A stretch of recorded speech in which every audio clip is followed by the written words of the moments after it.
Hey guys, welcome back to another update on tropical typhoon Yagi. It's now a category 3. This could be a quick short update. Um I did say I'll do another update when it gets to category 3 or category 4 stairs, and it's 115 miles an hour. I personally believe it's 120 miles an hour, to be fair, because this storm is looking really good on satellite imagery. Um I'll show you the cone. The cone has changed massively from 125 mile an hour peak to 35 mile an hour peak right there. Now they're expecting a major hurricane landfall on Hainan Island, but they do want it weakening rapidly though when it gets over here. So I think it'll probably be a typhoon when it gets here. When it makes landfall, it's probably going to be a 60 knot, 70 mile an hour tropical storm. You guys will still get some massive amounts of rainfall. The rainfall over here will be absolutely astronomical. 100 millimeters of rainfall, which I believe is 50 inches. So roughly, it's going to be in the region of about an inch to about 7, 8, probably to 15 inches of rainfall in this general area over here. Now, you can expect some more, plus the storm surge on top of it. But if this keeps rapidly intensifying, I could see that this could make a Category 5 super typhoon landfall, and I am going to compare this storm to Ramazan back in um, back in 2012, or was it 2012? When did I don't know. 10 years ago, when Typhoon Ramazan was in this same general area, but it did weaken a bit before it made landfall. This is what the storm is expected to do that. So by the time it makes landfall, it should be 110 knots on the 6th. But on the morning of the 6th of September, which is, I believe, on a Friday, it's meant to be 155 knots. Now, if it gets to 160, we can classify that as 140 knots, which I believe they'll probably do that in the next update. 140 knots. That's equivalent, if you round that up, that's equivalent to 160. That's equivalent, if you round that up, it's equivalent to 160 miles an hour. So basically, if this keeps on going the pace that it's going, it could easily get to Cat 5 status. That's only if this storm does not hinder itself. It can hinder itself by going through an oil replacement cycle. Now, the satellite imagery has changed significantly since the last time I showed you, anyway, on Tropical Tidbits. Um, yeah, we did a full update last time, so I mean, this is going to be like a 3 or 4 minute update. So, Typhoon Yagi though, it's looking so good on satellite imagery right now. This is the best looking storm we have had in the in the Western Pacific so far. I mean, that eye is just immaculate. That eye is just so good. Look how round that eye is, and I'm being serious here. This storm could even exceed expectations, because if this becomes 170 miles an hour, which I highly doubt it, but if it does, it would have blown the expectations out of the water. But you can see the minus 85 degree cloud tops just wrapping around the center circulation like this, tightly in that core, giving the circulation what it needs. You can see the outflow bands. You can see the outflow bands literally just moving up like this. You can see the inflow bands. You can see the area of the spin, and then it literally goes like this. It used to spins like that. So basically, you have these outflow bands, and then all you see is just the spin, the Coriolis effect, and that's what you get the eye. So this is just breathing. This is in an environment where it really, really can favor its intensity. Now, um, don't don't take this with a grain of salt. You guys could have a Category 4 or Category 3 landfall in Hainan Island in China. Now, I'm not trying to be a scaremonger. If this carries on going the way that it is and gets to a Category 4 by tonight, easy, it could be a Cat 5 by. Be easy a Cat 5 by in the morning, because don't forget, when I did the update 3 hours ago, this was this was about, I would say, 92 miles an hour. It because basically it was equivalent to a Category 2. Basically, I called it a Category 2. Now it's a Category 3 with 115 mile an hour winds. So it went from 192 miles an hour to 115 miles an hour in the space of 6 hours, which is very impressive for the storm. But you can really see the outflow, the inflow bands just really giving the system what it needs to breathe. Like the moisture in the air is just so good. There's no dry air whatsoever. It's in like 33-degree waters. I'll show you the waters where Yagi is right now. This is where Yagi is right now. I'll show you the waters of where Yagi is right now. So it's about 30. The eye is about me. So it's about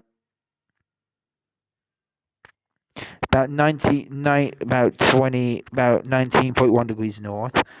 So if I show you the sea surface temperatures, about 91 degrees north for the Westpac. By the way, we are in a La Nina. By the way, I'll talk to you more about that in the next update. And we do have an Atlantic Nina. I'll talk to you about that after Yagi, because that could really hinder some activity in the Atlantic. But as I was saying, as I was going to show you, the sea surface temperatures in the Westpac, where Yagi is right now, is absolutely piping hot, right now. Where Yagi is right here, that is just that's a prime fuel for Yagi, prime fuel. 31 degrees Celsius. It gets warmer as well as it heads towards Vietnam. So it could actually intensify a little bit more when it gets near Vietnam.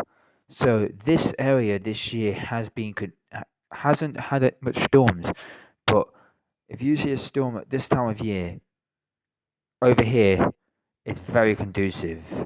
We the late part of the season for sure.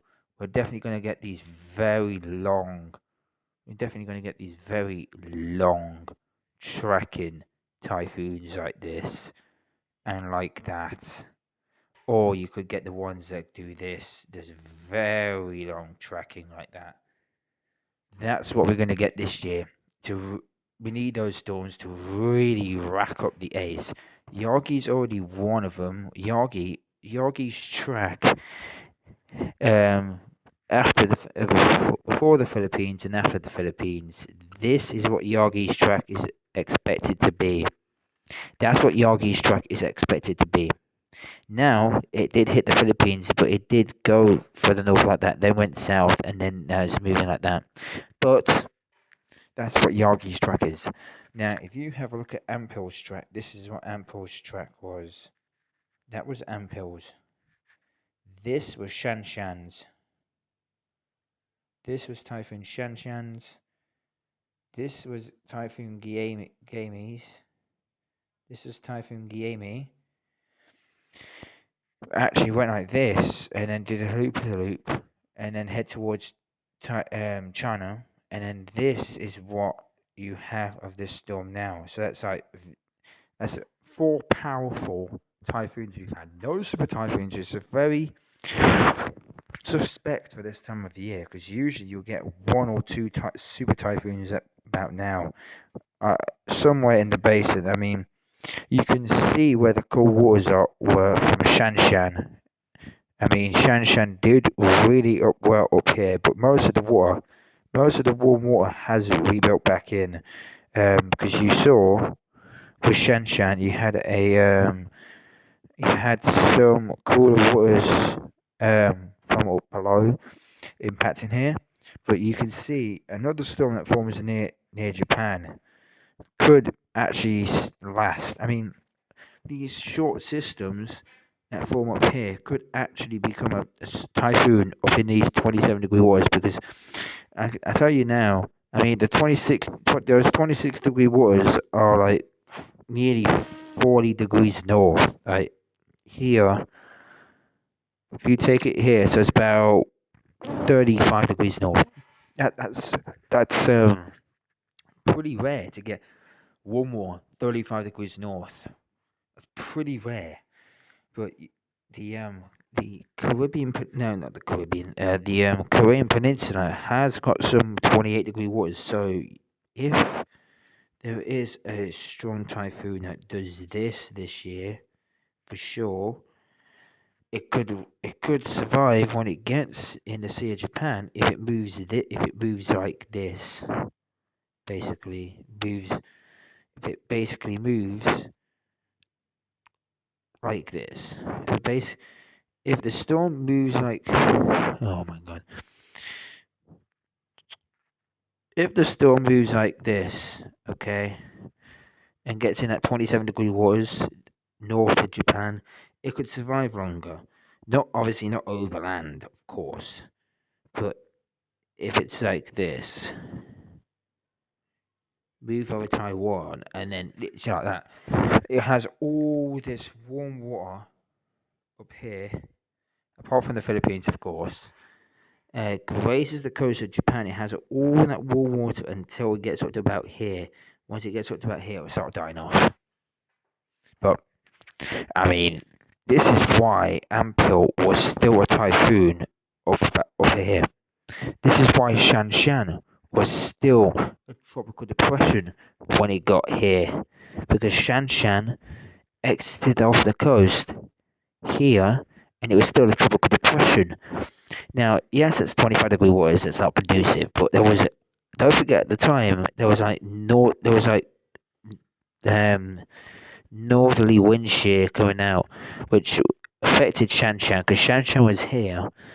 You had northerly wind shear, which really affected Shanshan, which where the area of Shanshan was right now was there. But this whole general area where Yagi is, I mean, that is just prime fuel. That is just prime fuel for Category 5. So, this is just a quick short update for you guys. Hour as high as 30 minutes, but anyway, don't forget to like, comment, subscribe, share, and please prepare for Yagi. Prepare for this storm like a Cat 5. No matter what intensity it is, please prepare for this system because this system is very, very dangerous. I mean, these kind of systems will kill people, especially over in these poor parts of the world, like in Vietnam. Some parts of Vietnam are poor. Some parts of China are poor. So Japan, okay, Japan is a wealthy country. So is China. But you still got some parts of Japan, and some parts of China, and some parts of South Korea, poor, poor counties. So yeah, prepare for the system. Stay safe. There'll be an update out tomorrow on this system. If it's a Cat 5, buy it tomorrow morning. I will do an update tomorrow. So please stay safe from this system, and please listen to your local authorities. Wherever you are in the path of Shanshan, anywhere over here, please stay safe from Shanshan if you live anywhere over there. Listen to your local authorities because Shanshan is going to be a very dangerous storm indeed. So, see you in the next update tomorrow and stay safe from Shanshan. I mean, from Yagi. Stay safe from Yagi in that general area. So, and peace.